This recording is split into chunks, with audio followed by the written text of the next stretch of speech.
ठंड में देवरानी जेठानी का तंदूरी मूली पराठा खाने वाला 50 लोगों का ससुराल। सुबह का समय, सर्दी का मौसम होता है। आंगन में तंदूर जल रहा होता है, पर लकड़ियां जलने में देर लगा रही होती हैं। नौकर रामू फूंक मार मार कर थक चुका होता है। उसके माथे पर पसीना, हाथ काले और आंख धुएं से लाल हो चुकी होती हैं। अरे हद हो गई अब तो। अरे रोज सुबह सुबह 50 लोगों के लिए तंदूरी मूली पराठे बनाओ। इतने लोगों के लिए कौन पराठे बनाता है? आजकल सबके घर में गैस है, यहाँ तो बस तंदूर, धुआं और मूली। तभी रामू हाथ झटक देता है और फूकनी जमीन पर फेंक देता है और मधुबाला देवी के पास जाता है। माफ कीजिए मालकिन, अब मैं ये काम नहीं कर सकता। ये कोई घर है कि तंदूर खाना? मधुबाला देवी शॉल ओढ़े सोफे पर बैठी होती है, गंभीर चेहरा लेकर। क्यों रामू, क्या हुआ? सुबह सुबह इतने गुस्से में क्यों हो? मालकिन, मैं अब ये तक तंदूर जलाता रहा, 2-2 घंटे लगते हैं। फिर मूली छीलो, आटा गूंथो, पराठे सेको। यहाँ तो नींद से ज्यादा काम है और सर्दी से ज्यादा धुआं। आजकल कौन तंदूर में पराठा बनाता है? सबके घर में गैस लगी है, हीटर चलता है। मैं अब और नहीं कर सकता मालकिन। ठीक है रामू, अगर तुझे इतनी तकलीफ है तो जा, अब हमें तेरी जरूरत नहीं है। कल को मेरी 2-2 बहुएं आ जाएंगी, वही सारा घर संभालेंगी, तंदूर भी जलाएंगी, पराठे भी सेकेंगी और 50 लोगों का घर भी चलाएंगी। मालकिन, आप समझ नहीं रही हैं, ये घर कोई और नहीं संभाल सकता। यहाँ 100-200 लोग भी लगा दो पर कोई नहीं टिक पाएगा, क्योंकि यहाँ पराठे नहीं, परीक्षा देनी पड़ती है हर दिन।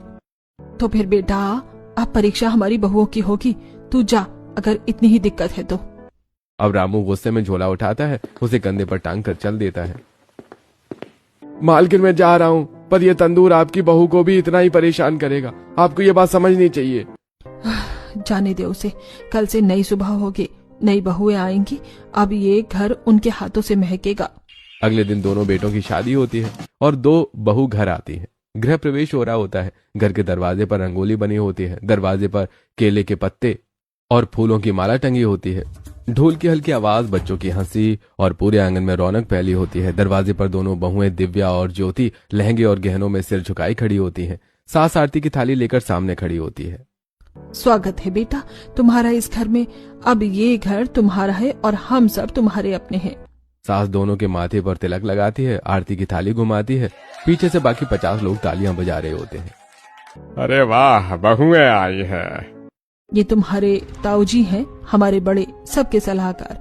ये तुम्हारे चाचा जी सुबह से रात तक तंदूर के पास बैठे रहते हैं। और ये तुम्हारी बुआ सास, जो घर की हर मीठी चीज की एक्सपर्ट है। बेटा वाह, स्वागत है। बेटा आओ आओ आओ, स्वागत है बेटा, आओ। सास सभी बाकी रिश्तेदारों का परिचय दे रही होती है। हे भगवान, ये तो पूरा मोहल्ला ही घर में रहता है क्या? हर तरफ लोग ही लोग हैं। अगर इन सब का खाना मुझे बनाना पड़ेगा तो मेरी तो हालत खराब हो जाएगी। हे राम, 50 लोगों के लिए खाना बनाना होगा क्या? ये तो मेरे गांव के पूरे मेले से भी ज्यादा लोग हैं। सिर्फ नाम सुनकर ये हाथ कांपने लगे हैं। अब दोनों बहुएं एक दूसरे की ओर देखती हैं। थोड़ी घबराहट, थोड़ी मुस्कान उनके चेहरे पर होती है। चलो बेटा, अब अंदर कदम रखो। चावल के कलश को पैर से ढकेलो। इस घर में तुम्हारे कदमों से बरकत आएगी। दोनों बहुएं धीरे धीरे अंदर आती हैं, पैर से कलश ढकेलती हैं। सभी 50 लोग ताली बजाते हैं। देखो सब, आज से हमारे घर में 2 नई रोशनी आई है। अब ये घर और भी गर्म रहेगा, जैसे हमारे घर का तंदूर है। वाह, सही कहा आपने। ज्योति, लगता है हमें जल्दी ही इस घर में कुछ नया देखने को मिलेगा। हाँ दीदी, और लगता है 50 लोगों के लिए खाना बनाना भी पड़ेगा। दोनों हंस पड़ती हैं, पर चेहरों पर घबराहट साफ दिखती है। अगली सुबह घर में ठंडी धुंध होती। दोनों बहुएं शॉल ओढ़े कांपते हुए सास के पास आती हैं। मम्मी जी, बताइए आज क्या बनाना है पहली रसोई में? अरे बेटा, कुछ ज्यादा नहीं, बस मूली के पराठे बनाने हैं। बस मूली के पराठे? हम तो सोच रही थी कोई बड़ी थाली बनेगी, 5-6 डिश होंगे। ये तो आसान निकला। गैस नहीं बेटा, देखो वहाँ सामने वो तंदूर जल रहा है ना, वहीं पर बनेंगे मूली के पराठे। हमारे घर में कभी गैस पर पराठे नहीं बनते। तंदूरी मूली पराठा हमारी परंपरा है। क्या, तंदूर में? हाँ बेटा, और देखो वो जो बोरी रखी है ना, उसमें पूरा आटा है। उसे पूरा गूंथकर पराठे बनाने हैं। कम से कम 150 से 200 पराठे एक बार में तो बनेंगे ही, हमारे 50 लोगों के परिवार के लिए। दोनों बहुएं एक दूसरे का चेहरा देखती हैं। चेहरे पर शौक, डर और कपकपा रही होती हैं। रसोई में बड़ा तंदूर होता है, धुआं उड़ रहा होता है। दोनों बहुएं कान तक चुन्नी बांध कर काम शुरू करती हैं। हे भगवान, ये तंदूर तो जैसे ज्वालामुखी है, कभी हाथ जलता है कभी चेहरा। और ये मूली घिसते घिसते हाथ सुन्न हो गए हैं। इतनी ठंड में पानी से आटा गूंथना भी सजा है। धुआं आंखों में जा रहा होता है, दोनों की नाक लाल, हाथ कांप रहे होते हैं, पर पराठे बना रहे होते हैं। इतना बड़े परिवार देखा है कहीं? 50 लोगों का खाना, मतलब पूरा गांव भर का किचन। सच में अगर एक पराठा जल गया तो कोई ना कोई बोलेगा, अरे बहू हमारा पराठा काला क्यों है? यहाँ तो गलती करने की भी जगह नहीं है। अब समझ आया नौकर क्यों भाग गया था यहाँ से। दोनों हंस पड़ती हैं, पर थकान आंखों में साफ दिखती है। आंगन में लंबी लंबी दरी बिछी होती है, सब लोग लाइन से बैठे होते हैं। बच्चे, चाचा, ताऊ, बुआ, नंदे, हर किसी के सामने दही, अचार और मक्खन की कटोरी रखी होती है। चलो बेटा सबको पराठे परोस दो। दोनों बहुएं पराठे की टोकरी लेकर सबको पराठे परोस रही होती हैं। गर्मा गर्म पराठों से भाप उठ रही होती है और मक्खन पिघल रहा होता है। अरे वाह, क्या खुशबू है। इतने साल बाद असली तंदूरी स्वाद आया है। बहुएं तो पहली बार में ही घर की शान बन गई। अरे वाह वाह, बहुत टेस्टी पराठे हैं, बहुत टेस्टी पराठे हैं। वाह वाह, बहुत टेस्टी पराठे हैं। सभी हंसते हुए खाते हैं। बच्चे उंगलियां चाट रहे होते हैं। पीछे दोनों बहुएं थककर एक कोने में बैठी होती हैं। हाथ जले हुए, चेहरा धुआं से काला हो रहा होता है। दीदी मेरी तो कमर ही टूट गई, लगता है आज रात नींद नहीं आएगी। अब समझ आया, तंदूरी मूली पराठे सिर्फ खाने वालों के लिए स्वाद है और बनाने वालों के लिए परीक्षा। सही कहा। अब अगर किसी ने कहा एक और पराठा दे दो तो मैं तंदूर में कूद जाऊंगी। दोनों एक दूसरे की तरफ देखकर हंस पड़ती हैं। कुछ दिन ऐसे ही निकल जाते हैं। एक दिन सुबह सुबह बहुत कोहरा होता है। आंगन में बर्फ जैसा ठंडा धुआं उड़ रहा होता है। ज्योति सिर पर शॉल लपेटे रसोई में आती है। पीछे से दिव्या की नाक लाल होती है। दोनों के होंठ सूखे होते हैं ठंड से। अब तो ये रोज रोज का हो गया है दीदी, हर दिन वही मूली, वही तंदूर, वही धुआं। हाँ यार, हद हो गई है। पता नहीं कैसा अजूबा परिवार है ये। एक दिन अच्छे पराठे क्या बना दिए, अब तो हमें पराठा मशीन समझ लिया है सबने। सही कहा। देख मेरे हाथ मूली छीलते छीलते सुन्न हो गए हैं। अब तो ठंड से उंगलियां भी जम गई हैं। और मेरे हाथ देखो, मूली घिसते हुए कांप रहे हैं। मुझे तो लग रहा है अब अगर मूली बोली तो मैं रो दूंगी। दोनों हंसते हैं, लेकिन उनकी आंखों में थकावट और निराशा साफ दिखती है। अगले दिन सुबह के समय ठंडी हवा चल रही होती है और ठंडे फर्श पर दोनों बहुएं बैठकर आटा गूंथ रही होती हैं। देखना दीदी कितना ठंडा पानी है, हाथ डालते ही जैसे बर्फ जम गई हो। अरे यार, पर और करें भी तो क्या? गर्म पानी में आटा गूंथने तो पराठे अच्छे नहीं बनेंगे। फिर सब लोग कहेंगे बहुओं ने सख्त पराठे बना दिए, चबाए भी नहीं जा रहे हैं। मतलब ठंड भी झेलो और तारीफ की उम्मीद भी छोड़ दो। ये तो पराठा तपस्या चल रही है हमारी। दोनों के हाथ लाल पड़ चुके होते हैं। तंदूर से धुआं निकल रहा होता है और पीछे तंदूर धीरे धीरे जल रहा होता है और दोनों पराठे बना रही होती हैं। अगले दिन दोनों तंदूर के पास खड़ी होती हैं। सर्दी बहुत बढ़ जाती है। ज्योति तंदूर में लकड़ी डाल रही होती है। दिव्या बेलन से बेल रही होती है। आंगन में तंदूर रखा होता है। दीदी वो लकड़ी गीली लग रही है, मत डालना उसे। अरे नहीं नहीं, जल जाएगी, बस थोड़ा वक्त लगेगा। ज्योति लकड़ी डाल देती है। पूरे तंदूर से धुआं धुआं निकल रहा होता है। अरे अरे, ये क्या हो गया? धुआं पूरे घर में फैल जाता है। घर के अंदर बैठे लोग भी खांसने लगते हैं। दोनों बहू घर का दरवाजा खोल देती हैं। फिर जाकर घर से धुआं थोड़ा बाहर निकलता है। अरे क्या हुआ रसोई में? धुआं ही धुआं हो गया। अरे क्या हुआ रसोई में? धुआं ही धुआं हो क्या? धुआं आंखों में जा रहा है दादी, इसे बंद करो। दिव्या और ज्योति घर का दरवाजा खोल देती हैं, पर जैसे ही ठंडी हवा अंदर आती है दोनों के दांत किटकिटाने लगते हैं। दीदी ये कैसी परीक्षा चल रही है हमारी? ऐसा लग रहा है जैसे भगवान ने हमें सजा दी हो। हर दिन मूली के पराठे बनाओ और ठंड भी झेलो। सही कहा। अब तो तंदूर को देखकर ही बुखार चढ़ने लगता है। मैं तो तंग आ गई हूँ इस रोज रोज के ड्रामे से। सच में कभी सोचा भी नहीं था शादी के बाद हम दोनों मूली बहुएं बन जाएंगी। दोनों ठंड में कांपते हुए तंदूर के पास बैठी होती हैं। सामने पराठे सेक रही होती हैं। पीछे से सर्द हवा चल रही होती है। अगले दिन सुबह के समय रसोई में एक अलग रौनक होती है। दोनों बहुएं मुस्कुराती हुई सब्जियां काट रही होती हैं। स्लैब पर टमाटर, पनीर, हरी मिर्च, प्याज और धनिया रखा होता है। अरे वाह दीदी, आज तो फाइनली घर में कुछ अलग बनने वाला है। कितने दिन हो गए मूली के पराठे खाते खाते थक गए थे। आज गेस्ट आ रहे हैं तो सोचा कुछ शाही पनीर बना ले। थोड़े मिक्स वेज और पुलाव भी रख लेते हैं। थोड़ा बदलाव तो जरूरी है ना? हाँ दीदी, अब अगर एक दिन गैस पर कुछ बनेगा तो हाथों को भी लगेगा कि हम 21वीं सदी में है, ना कि तंदूर युग में। सही कहा। अब अगर कोई बोले मूली 2 किलो ला दो तो मुझे डर लगने लगता है। दोनों बहुएं खिलखिलाकर हंस रही होती हैं। दोनों अपने में खोई होती हैं। तभी सास अंदर आती है और दोनों बहुएं चौंक जाती हैं। अरे बेटा तुम दोनों क्या कर रही हो, ये सब्जियां क्यों काट रही हो? मम्मी जी आज मेहमान आ रहे हैं ना, तो सोचा कुछ अच्छा और नया बना ले, थोड़ा पनीर पुलाव सब्जी। अरे नहीं बेटा, कुछ अलग अच्छा नहीं बनाना, बस वही मूली के पराठे बनाओ, वो भी तंदूर वाले। पर मम्मी जी क्या पता मेहमानों को मूली के पराठे पसंद ना हो। हाँ मम्मी जी, सबकी पसंद एक जैसी थोड़ी होती है, कोई मूली नहीं खाता तो। अरे छोड़ो बेटा, हमने किसी की पसंद का ठेका थोड़ी ले रखा है, अगर नहीं खाएंगे तो बाद में हम लोग खा लेंगे। अब चलो जल्दी से आटा गूंदो, आज मेहमान आने वाले हैं तो आज रोज से ज्यादा पराठे बनेंगे। तभी दोनों बहुओं के चेहरे की मुस्कान गायब हो जाती है। सब्जियों से भरी टोकरी एक कोने में रह जाती है और दोनों फिर से मूली की तरफ बढ़ती हैं। फिर वही तंदूर जल रहा होता है, धुआं उठ रहा होता है और सर्द हवा उनके चेहरे से टकरा रही होती है। एक कोने में गूथा आटा और दूसरी तरफ मूली का ढेर होता है। अभी तक 50 ही लोग थे और आज मेहमान, और मेरे हाथों में तो जान ही नहीं बची। लाओ दीदी मैं बनाती हूँ, तुम थोड़ा रेस्ट कर लो, नहीं तो गिर जाओगी अभी। रेस्ट? इस घर में वो किस प्लेट में परोसा जाता है, लगता है पराठा बनाना ही हमारी डेस्टिनी है। दिव्या बेलन चलाती है, ज्योति तंदूर के पास झुककर पराठे चढ़ाती है। धुआं उनके चेहरे पर आता है और आंसू आंखों से निकल रहे होते हैं। सर्द हवा में हाथ कांप रहे होते हैं। घर के बड़े हॉल में मेहमान बैठे होते हैं। ताऊ जी, चाचा जी, उनके रिश्तेदार, सामने ताजे पराठे, मक्खन और अचार रखे होते हैं। सभी स्वाद लेकर खा रहे थे। कुछ लोग चटाई पर बैठे होते हैं, कुछ टेबल पर, कुछ सोफे पर। घर एकदम शादी का मंडप लग रहा होता है। वाह क्या स्वाद है, इतनी ठंड में तंदूरी मूली पराठे, आहा बस मजा आ गया। अरे भाई इन बहुओं के हाथ का स्वाद तो गजब है, ऐसे पराठे तो होटल में भी नहीं मिलते। सभी तारीफ कर रहे होते हैं। सास गर्व से मुस्कुरा रही होती है और पीछे दोनों बहुएं थकी गाली पड़ी हथेलियां देखकर एक दूसरे को मुस्कुराकर देखती हैं। दीदी आज फिर सब खुश हैं, बस हम दोनों को छोड़कर।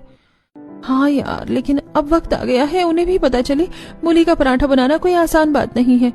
दोनों के चेहरों पर हल्की मुस्कान पर आंखों में थकान होती है। अगली सुबह रसोई के बाहर कोहरा हो रहा होता है। ठंडी हवाएं चल रही होती हैं। आंगन में तंदूर जल रहा होता है, पर उसकी गर्मी तक पहुंचने से पहले हवा दिव्या को छू लेती है। दिव्या कांपते हुए तंदूर के पास बैठी होती है। उसका चेहरा लाल होता है ठंड और बुखार से।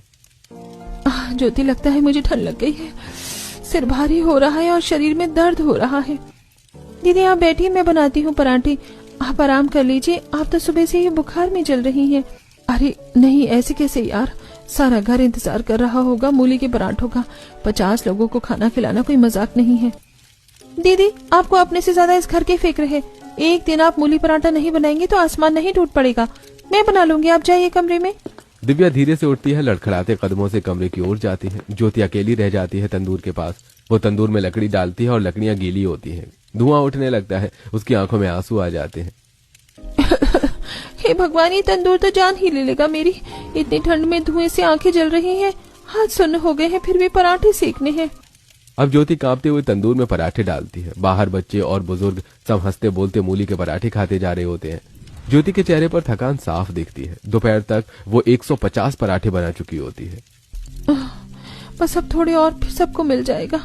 दीदी तो बीमार है, मुझे ही संभालना है सब कुछ। ज्योति के हाथों में मूली के पराठे बनाते बनाते छाले पड़ जाते हैं, बालों में राख भर जाती है। शाम होते होते वो बहुत थक जाती है। ज्योति दिव्या को भी मूली के पराठे देने जाती है और दोनों बातें करती हैं। ज्योति तुझे देखकर लग रहा है तूने बहुत मेहनत की है आज। दीदी आज तो आपकी जगह मैंने संभाली, पर सच कहूँ तो अब शरीर साथ नहीं दे रहा, पूरा बदन टूट रहा है। ऐसा लगता है बुखार मुझे भी हो जाएगा। कोई बात नहीं ज्योति, आज तूने किया कल मैं कर लूंगी, यही तो हमारी जोड़ी है ना, एक गिरे तो दूसरा संभाले। अगले दिन सुबह फिर वही ठंड। दिव्या थोड़ी ठीक हो जाती है। वो तंदूर के पास बैठी होती है, आटा गूंथ रही होती है। ज्योति कमरे में रजाई में लिपटी बैठी होती है, पर बार बार आंखों से झांक कर दिव्या को देख रही होती है। फिर वो रसोई में जाती है। दीदी आज आपकी तबीयत ठीक है ना? हाँ मैं ठीक हूँ, तू आराम कर, आज सारा काम मैं संभाल लूंगी। दिव्या फिर तंदूर में लकड़ियां डालती है और पराठे बनाती है। 50 लोगों के लिए फिर से वही मेहनत, वही संघर्ष होता है। शायद यही इस घर की सच्चाई है। जब तक हम दोनों हैं ये 50 लोगों का ससुराल चलता रहेगा। हाय राम, एक दिन में 200 पराठे बना रही हूँ, ये तो किसी युद्ध से कम नहीं है। उसके माथे पर पसीने की बूंदें होती हैं, पर हाथ ठंड से सुन्न हो चुके होते हैं। लकड़ियों की आग में से भी कभी राख उड़ती है, कभी चिंगारी उसकी साड़ी को छू जाती है। वो पलटकर जल्दी से पराठे निकालती है। बेटा जल्दी बना ले, सबको भूख लग रही है। आज तू ही सारा खाना बनाएगी, ज्योति आराम कर रही है ना। जी मम्मी जी बन रहे हैं, बस थोड़ी देर में सब तैयार हो जाएगा। कुछ देर के बाद लिविंग रूम में एक बड़ी चटाई बिछाई जाती है। कुछ लोग उस पर बैठते हैं, कुछ टेबल पर, कुछ सोफे पर, और सब खाना खाते हैं। अगले दिन पूरे घर में चहल पहल होती है। सब लोग तैयार हो रहे होते हैं क्योंकि सब परिवार के किसी रिश्तेदार की शादी में जा रहे होते हैं। 50 लोगों का परिवार एक साथ बसों और गाड़ियों में बैठकर शादी में पहुंचता है। ज्योति और दिव्या भी सर्दी में सुंदर साड़ियों में सजी होती हैं, चेहरों पर मुस्कान होती है। दीदी आज तो मजा आ जाएगा, कितने दिन हो गए किसी शादी में ढंग से खाना खाए हुए। हाँ बहन, आज तो हम भी फुल मजे से खाएंगे। मूली के पराठे का नाम भी नहीं सुनना है आज। शादी का मंडप बहुत बड़ा है, डेकोरेशन चमचमा रही होती है। सभी 50 लोग प्लेटें लेकर खाना लेने जाते हैं, लेकिन कुछ ही मिनटों में सभी के चेहरे उतर जाते हैं। सब लोग खाना खा रहे होते हैं पर किसी को कुछ अच्छा नहीं लगता। अरे ये सब्जी में तो मसाला ही नहीं है।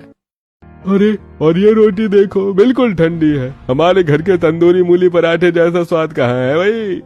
हाँ, किसी के हाथ में वो स्वाद नहीं जो हमारे घर के पराठों में है। दूसरी ओर दिव्या और ज्योति शादी के खाने का पूरा मजा ले रही होती है। दोनों की प्लेटें भरी होती हैं, पनीर, पुलाव, मिठाई, गर्मा गर्म गुलाब जामुन सब रखा होता है। दीदी आज तो जान में जान आई, देखो खाना भी टेस्टी है और गर्म भी।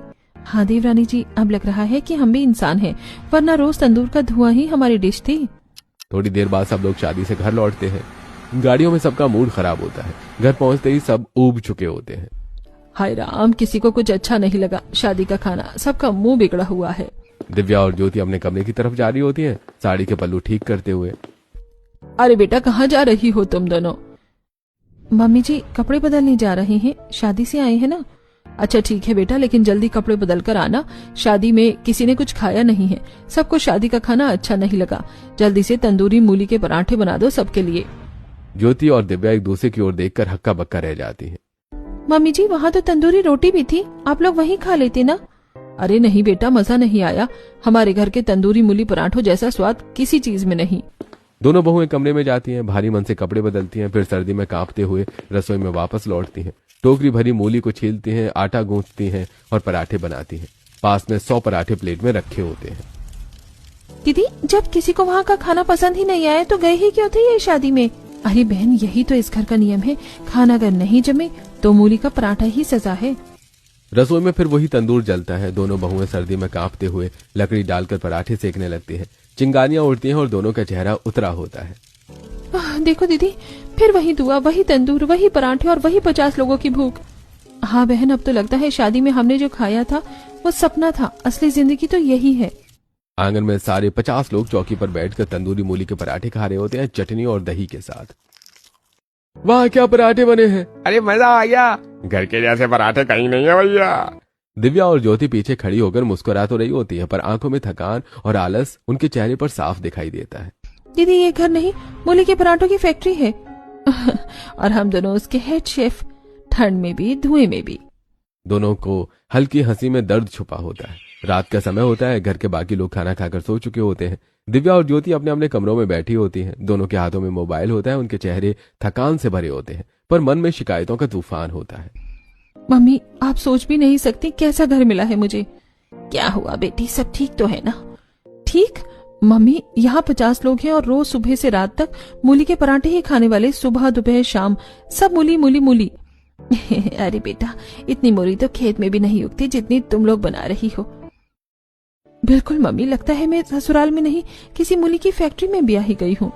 उधर ज्योति अपने कमरे में अपनी मम्मी से बात कर रही होती है।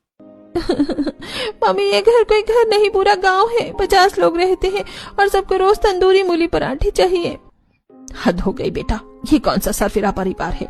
मूली के पराठे रोज रोज कौन खाता है? मम्मी ना सिर्फ खाते हैं, हमें खुद काटनी, साफ करनी, घिसनी और सेकनी भी पड़ती है, वो भी ठंड में तंदूर पर। बेटा तू और तेरी जिठानी मिलकर कुछ उपाय निकालो, वरना तुम दोनों मूली ही बन जाओगी एक दिन। दोनों माँ बेटियां हंस पड़ती हैं, लेकिन हंसी में दर्द छिपा होता है। अगली सुबह घर के पीछे बड़ा गार्डन होता है, चारों तरफ मूली ही मूली लगी होती है। ठंडी हवा चल रही होती है। दिव्या और ज्योति हाथ में टोकरी लिए मूली तोड़ रही होती हैं। दीदी देखो तो जरा, ये गार्डन नहीं मूली का जंगल है। अरे गार्डन में मूली लगी है तो इसका मतलब ये नहीं कि 12 महीने मूली ही खानी पड़ेगी। और सिर्फ खानी नहीं, बनानी भी हमें पड़ती है। पहले काटो, फिर साफ करो, फिर घिसो और फिर तंदूर में सेको। ये परिवार नहीं, आधा गांव है बहन। 50 लोग रोज 200 पराठे खा जाते हैं और हमें फिर भी थोड़ा और सेक दो बेटा सुनना पड़ता है। दोनों हंसते हुए मूली को टोकरी में भरती हैं। अगले दिन दोपहर का समय होता है। घर के सारे लोग खाना खाकर आराम कर रहे होते हैं। दिव्या और ज्योति सबको खाना खिला चुकी होती हैं। अब दोनों चुपके से शॉल ओढ़कर बाहर निकल जाती हैं। शहर के छोटे से बाजार में दोनों सड़क किनारे गोलगप्पों की स्टॉल पर खड़ी होती हैं। ठंडी हवा में गर्मा गर्म गोलगप्पों की खुशबू फैली होती है। दीदी वाह क्या स्वाद है इन गोलगप्पों में, खट्टा मीठा मसालेदार सब कुछ। हाँ बहन, अब लग रहा है कि जिंदगी में जान है, वरना तो मूली के पराठे तो हमें जीवित मूली बना देंगे एक दिन। दोनों जोर से हंस पड़ती हैं। गोलगप्पे, चाउमीन, आलू टिक्की, हर चीज का मजा लेते हुए दोनों ठंड भूल जाती हैं। दीदी अब जब भी मन करेगा हम बाहर आकर चटपटा खा लेंगे। हाँ वरना तो घर वाले तो मूली के पराठों से ही हमारी आत्मा निकाल देंगे। फिर दोनों हंसने लगती हैं। अगले दिन दिव्या और ज्योति घर को थोड़ा साफ सुथरा कर रही होती हैं, क्योंकि आज दिव्या की कॉलेज की कुछ पुरानी फ्रेंड्स आने वाली होती हैं। घर में एक हल्की सी रौनक होती है। घर की डोरबेल बजती है। दिव्या दौड़कर दरवाजा खोलती है। अरे रिया, सोनम, इतनी ठंड में तुम लोग आ गए, बहुत अच्छा लगा यार। अरे तू तो अब ससुराल में इतनी बिजी रहती है कि हमें बुलाना भी भूल गई थी। चलो आज देख ही लेते हैं तेरी 50 लोगों वाला ससुराल का हाल। सब लोग हंसते हुए ड्राइंग रूम में बैठ जाते हैं। ज्योति पानी और चाय लेकर आती है। ये है मेरी देवरानी ज्योति, हमारी तंदूर क्वीन। और ये है हमारी आटा गूंथने की एक्सपर्ट दिव्या दीदी। अरे यार तुम दोनों तो कॉमेडी जोड़ी लग रही हो। कॉमेडी नहीं, सर्वाइवल जोड़ी है। हम 50 लोगों के परिवार में मूली के पराठे बना बनाकर खुद मूली हो गए हैं। इतने में सास भी आ जाती है। चेहरे पर मुस्कान होती है, लेकिन बोलने का अंदाज थोड़ा गर्व से भरा होता है। अरे बेटा, इन सबको हमारे घर के स्पेशल तंदूरी मूली के पराठे तो खिलाओ। दिव्या और ज्योति एक दूसरे का चेहरा देखती हैं। दोनों की मुस्कान अचानक जम जाती है। स्पेशल तंदूरी मूली के पराठे, ये क्या होता है? अरे नाम तो बड़ा खतरनाक लग रहा है। यार पूछ मत, यहाँ रोज वही मूली के पराठे ही बनते हैं, वो भी तंदूर में। और रोज का मतलब दिन में 2 बार, कभी कभी 3 बार भी। सारे दोस्त हंस पड़ते हैं। ओह माय गॉड, तुम दोनों 50 लोगों के लिए रोज पराठे बनाती हो? हाँ यार, हम दोनों का नाम अब बदलकर तंदूरी दीदी और पराठा बहू रख देना चाहिए। अरे आजकल तो 2 लोगों का खाना मैनेज करना मुश्किल होता है और तुम लोग 50 लोगों का खाना बना रही हो, वो भी तंदूर पर। हिट्स ऑफ यार, सच में तुम दोनों सुपर वुमन हो। सब हंसने लगते हैं। अगले दिन सर्दियों की ठिठुरती सुबह, आसमान में धुंध होती है। चारों ओर कोहरे की सफेद चादर फैली होती है। सब लोग अपनी बेटी दीपाली के घर जाते हैं। घर के बाहर गाड़ियां रुक रही होती हैं। लोग अंदर आते जा रहे होते हैं। अंदर दीपाली सिर पर चुन्नी बांधे, माथे पर पसीने की बूंदें रसोई में खड़ी सब्जियां काट रही होती है। गैस पर 3 कढ़ाई चढ़ी होती है। एक में दाल उबल रही होती है, दूसरे में आलू की सब्जी और तीसरे पतीले में चाय। उसकी सास और ससुर बाहर मेहमानों से बातें कर रहे होते हैं। दीपाली अकेले ही सबका खाना बना रही होती है। दीपाली बेटा, जल्दी देखना, कुछ लोग और आ गए हैं, खाना थोड़ा बढ़ा देना। जी मम्मी जी, बस बन ही रहा है। वो पलटती है तो उसका चेहरा लाल होता है, गर्मी और थकान से। ठंड के मौसम में भी उसकी गर्दन में पसीने बह रहे होते हैं। हाथों में आटा लगा होता है, आंखों में थकान होती है। इतने में दरवाजे की घंटी बजती है और बाहर गाड़ी से उसकी भाभी और मम्मी उतरती हैं। और बाकी परिवार भी होता है। मधुबाला अपनी बेटी के ससुराल आई होती है। उनके साथ मिठाई के डिब्बे होते हैं। चेहरे पर मुस्कान होती है। अरे दीपाली बेटा, बिना बताए आ गई, सोचा तेरे पास थोड़ी देर बैठ लूं। जैसे वो अंदर जाती हैं, देखती हैं हर तरफ लोगों की भीड़ है। कोई हॉल में बैठा होता है, कोई गार्डन में, बच्चे इधर उधर खेल रहे होते हैं और उनकी बेटी दीपाली अंदर रसोई में भाग दौड़ कर रही होती है। अरे बेटा, तू अकेली सब बना रही है, बाकी लोग कहाँ हैं? मम्मी, नौकरानी छुट्टी पर है और बाकी तो सब मेहमान हैं, तो मैं ही कर रही हूँ सब। मधुबाला दीपाली के पास जाकर देखती है। उसके बाल माथे पर चिपक गए होते हैं, हाथ जलने से लाल होते हैं और वो खुद को संभालते हुए सब परोस रही होती है। बेटा छोड़ दे, मैं कुछ मदद कर देती हूँ। नहीं मम्मी, रहने दीजिए, आप गेस्ट हैं। वैसे भी यहाँ रोज कोई ना कोई आता ही रहता है, मुझे तो अब आदत हो गई है। बेटा तू ठीक तो है ना? हाँ ठीक हूँ मम्मी, बस आज तो सांस लेने का भी समय नहीं है। कभी कोई आ जाता है, कभी कोई, और सारे काम मुझे ही करना पड़ता है। मधुबाला चुप हो जाती है। वो बस अपनी बेटी को देखती रहती है। उसकी हालत देखकर दिल में दर्द महसूस करती है। अरे ये मेरी बेटी की ऐसी हालत तो मेरी बहुएं तो रोज यही झेलती होंगी। शाम का समय होता है। मधुबाला अपने परिवार के साथ अपने घर लौट चुकी होती है। घर में सब लोग सो चुके होते हैं। वो अपने कमरे में बैठी सोच रही होती है। उनकी आंखों के सामने बार बार उनकी बेटी का थका हुआ चेहरा घूम रहा होता है। मधुबाला सोचती है, दिव्या और ज्योति जो रोज 50 लोगों के लिए मूली के पराठे बनाती हैं, उनकी हालत भी तो ऐसी ही होती होगी। वही थकान, वही जलते हाथ, वही मुस्कुराहट के पीछे छुपा दर्द। मधुबाला की आंखों में आंसू आ जाते हैं। तभी दीपाली का फोन आता है। मम्मी, मैं बहुत परेशान हूँ। यहाँ पर इतने इतने लोगों का खाना बनाना पड़ता है। मेरे तो कमर और हाथ पैर सब दर्द से भरे रहते हैं। अकेली मैं हूँ और हर रोज यही हाल है। हाँ बेटा, मुझे अब समझ आ रहा है इतने सारे लोगों का खाना बनाना कोई आसान बात नहीं है। आज तेरी हिम्मत देखकर मुझे समझ आया कि मेरी दोनों बहुओं की भी यही हालत होती होगी। मम्मी, आपको सच बताऊं, आपको अपनी बहुओं के साथ ऐसा नहीं करना चाहिए। घर में 50 लोग हैं और अगर दोनों ही सारा काम करती हैं तो वो भी तो थक कर टूट जाएंगी। हाँ बेटा, तू सही कह रही है। आज मैंने तुझे देखा तो दिल कांप गया। अब मैं कुछ नियम बदलूंगी। अब इस घर में कोई सजा नहीं होगी, न किसी को मूली के पराठे बनाने की मजबूरी। बस मम्मी, अब आप थोड़ी इंसाफ करें, अपने घर की बहुओं को भी बेटी समझो। अगले दिन सर्द सुबह हल्की धूप खिड़की से अंदर आ रही होती है। दिव्या और ज्योति रोज की तरह जल्दी उठ जाती हैं, लेकिन आज रसोई से कोई आवाज नहीं आ रही होती है, न तंदूर के जलने की गंध, न मूली की महक। ज्योति, आज तंदूर नहीं जल रहा? सच में लगता है लकड़ियां खत्म हो गई हैं या मम्मी जी सो रही हैं। दोनों धीरे धीरे रसोई की तरफ बढ़ती हैं और जो देखती हैं वो देखकर दोनों रुक जाती हैं। रसोई में सास खड़ी होती है, हाथ में बेलन और गैस पर रोटी सेक रही होती है। बगल में सब्जी रखी होती है, मटर पनीर, गरम फूली हुई रोटियां और सर्दी के मौसम में उठती हल्की भाप। मम्मी जी, आप इतनी सुबह उठकर खाना बना रही हैं? हाँ बेटा, आज से इस घर में मूली के तंदूरी पराठे नहीं बनेंगे, अब सब्जी रोटी बनेगी। सच में मम्मी जी, आज मूली छुट्टी पर? हाँ बेटा, ये तुम्हारा कोई सजा थोड़ी है कि तुम्हें रोज मूली के पराठे ही बनाने हैं। कल मैंने अपनी बेटी को देखा और तब समझ आया कि ये कितना कठिन होता है। Thank you so much mummy ji. हम तो कब से आपको समझाने की कोशिश कर रहे थे, पर आज आपने खुद महसूस किया। कभी कभी समझ आने में वक्त लगता है बेटा, लेकिन अब वक्त आ गया है कि इस घर में बदलाव हो। सास दोनों को गले लगा लेती है। दिव्या और ज्योति की आंखों से खुशी के आंसू बहने लगते हैं। अगले दिन बगीचे में दिव्या और ज्योति खड़ी होती हैं। ठंडी हवा चल रही होती है, गार्डन में मूली लगी होती है, अब वो उन्हें उखाड़ रही होती है। दीदी देखो, इन मूली ने हमें कितना परेशान किया था, आज खुद जमीन से बाहर आकर माफी मांग रही है। अब इसकी जगह उगेगी रंग बिरंगी सब्जियां, मटर, टमाटर, गाजर, पालक और हाँ, थोड़ा सा धनिया, ताकि स्वाद बना रहे। दोनों मिट्टी में पौधे लगा रही होती हैं। सास भी आकर उन दोनों के साथ बैठ जाती हैं। तीनों मिलकर मिट्टी में नए पौधों के बीज डाल रही होती हैं।